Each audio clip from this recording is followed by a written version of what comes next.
guys, it's me, Jake here, and wow, I haven't yet to be behind the camera in a while now. I'm sorry about that. I've been really busy with school, but I'm happy to bring you guys another video today, and today I'm going to be talking about a series that I read in one day, and I was just disgusted, but enjoyed. I don't know my emotions on it. It's really good, but also very disgusting at the same time. So it's not for the faint of heart. Definitely for an older audience. It's a shonen technically, but it's very gruesome. So if you're going into it thinking, oh, battle shonen, hee power of friendship, no. Absolutely not. And that manga will be Jijiko no Rokunin, or Juujika no Rokunin. I can't say it right, but I tried my best on that. So yeah, I don't know how to explain this. It's 35 chapters right now, currently up to date. For a little bit of a synopsis, there's our main character, Iruma, and he's getting bullied by 5 kids. These 5 kids are kind of psychopaths, and their bullying is definitely not a normal bully's bullying, as they do a lot of very, very, very dark things to Iruma, and they call him a experiment. And one day, Iruma tells his parents and moves into a different school, and after quite a few months, these bullies find out, and kind of stalk his family and find out how they drive around, and their kind of routes they take to certain places. And these bullies legit murder his family and have him have to move in with his grandpa. And his grandpa turns out to be someone who used to be in a secret government organization where they tortured people with a lot of medieval and older methods that were very, very, very gruesome. And it was just for like kind of intel. So then the grandpa trains Iruma until he's in high school how to kill people, as Iruma just wants his revenge on these people who killed his family and bullied him a lot, and very, very, very bad bullying. Like, I don't think this is the bullying is unrealistic, like very unrealistic, but seeing him get his revenge is satisfying. But as he's getting his revenge, the way he does it is so gruesome that it's disgusting at the same exact time. Now, do I think Iruma's sick? Absolutely. I think Iruma's an amazing protagonist, as I think he is super interesting, because when you see him in high school and he's acting normal, he's like a normal teenage boy, as he really is just a teenage kid.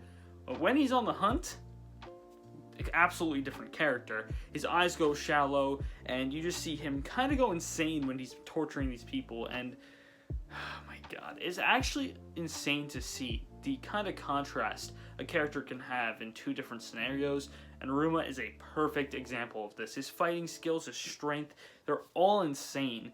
And even then, it's still not like he's the most busted thing in the world, because there are things he physically can't do, because he's still a human. But the ways he tortures these people, like I said earlier, is so disgusting. It's so disgusting. Like, let me just say, one of the people he tortures, he uses a peeler. Now, I can let you just think about what a peeler can do in torture. And then he uses an air gun. That's like the most tame one, too. It's very gruesome, and it's very detailed. And I will say, one very funny moment that I really got was when Iruma was torturing one person. I thought he looked exactly like Tendo from Haikyuu. If you don't know what Tendo from Haikyuu looks like, it's like this. He just looked exactly like Tendo to me for a second, and I just thought it was so funny, because I was just thinking, wow, Tendo's really just getting tortured right now. And it's just the art style for the manga, at least. It looked very much like Haikyuu at moments, like the character designs, but I know it's definitely not by the same artist or mangaka, so I'm not going to relate the two, but it's super funny seeing that. But of course, not all character designs are like Haikyuu, just a couple, and that kind of brings some life to it, in my opinion, because it kind of made me think of other things at the same time as this disgusting event, which I'm happy about, because I didn't just want to see that disgusting event. I rather have my mind on something else, because it's some of the most gruesome stuff I've read. But I will say, my one big pitfall for this manga is it does have a lot of rinse and repeat tropes.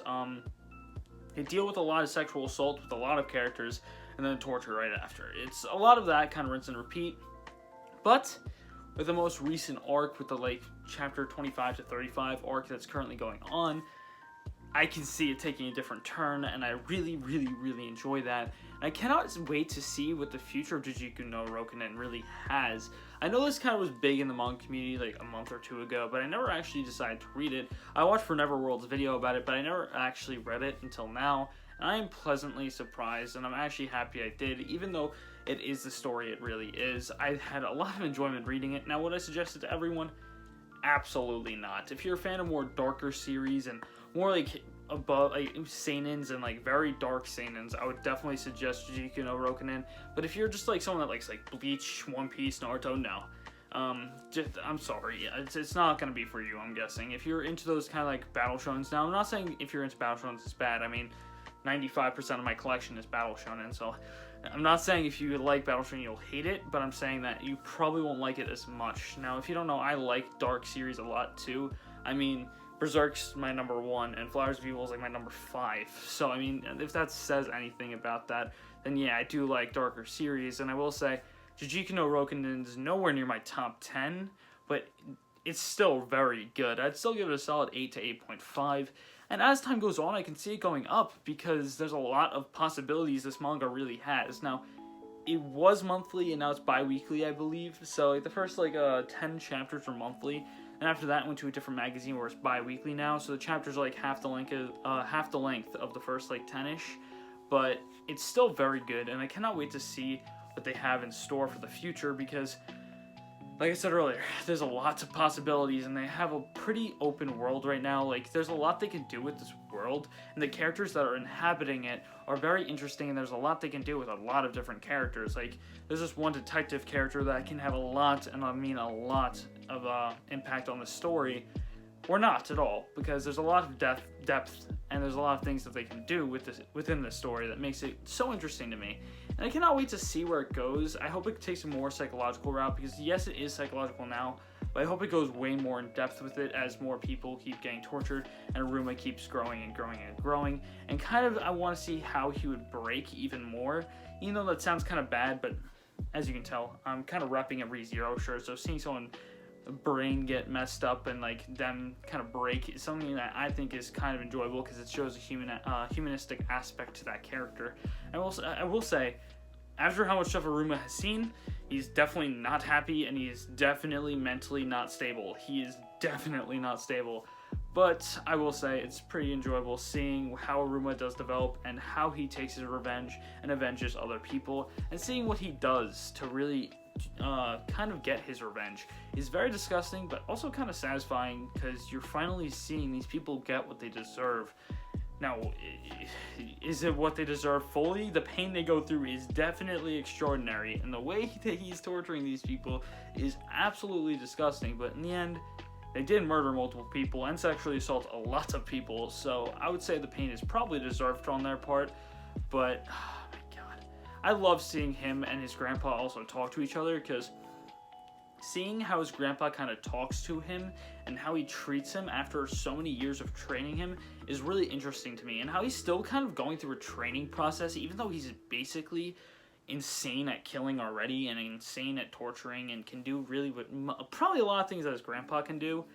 It's really interesting to see their dynamic, and I hope I can see more of their dynamic, because it's not shown too often, but I think that dynamic can really grow into something super cool in the near future, or the end game of this manga, as these two are definitely pretty close after I think like 2 to 3 years together, training together, having Aruma learn from his grandpa. They're probably pretty close, and seeing how they kind of go about talking to each other shows that they actually have respect for each other. So I can see this dynamic really growing in the near future. I really want to see more of it, because like I said, they don't show it much, but if they show it more, it could be super interesting. So that's one thing I want to see, and I also want to see more Q with Aruma. Q is the kind of head of the boys. I don't know if it's a guy or a girl. They say he and she for her, so I don't know if it's a guy or a girl right now, because the scans I used, I know bad scans, but there's nowhere else to read it. The scans I used said he for like the first 15 chapters, then she for the rest of it, so I'm just gonna call her a her for now, and not a he, because I'm guessing it's probably a girl, and they just probably mistranslated it for the first little bit.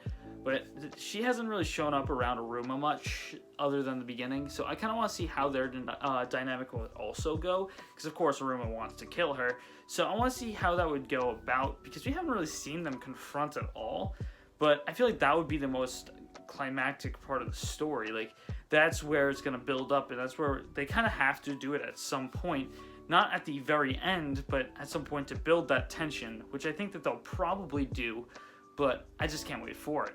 But yeah, I think that's all I really have to say about Juujika no Rokunin. Would I suggest it to everyone? I don't know. I definitely would not suggest it to everyone, but anyone who's into more mature content definitely would suggest it. It's really good for those people who do enjoy that stuff. But yeah, I think that's it for my video today. I hope you guys enjoyed. I'm sorry about the not really many uploads recently. That's all on my part. I've been very busy, but hope you guys enjoyed. I hope to see you guys next time, and peace!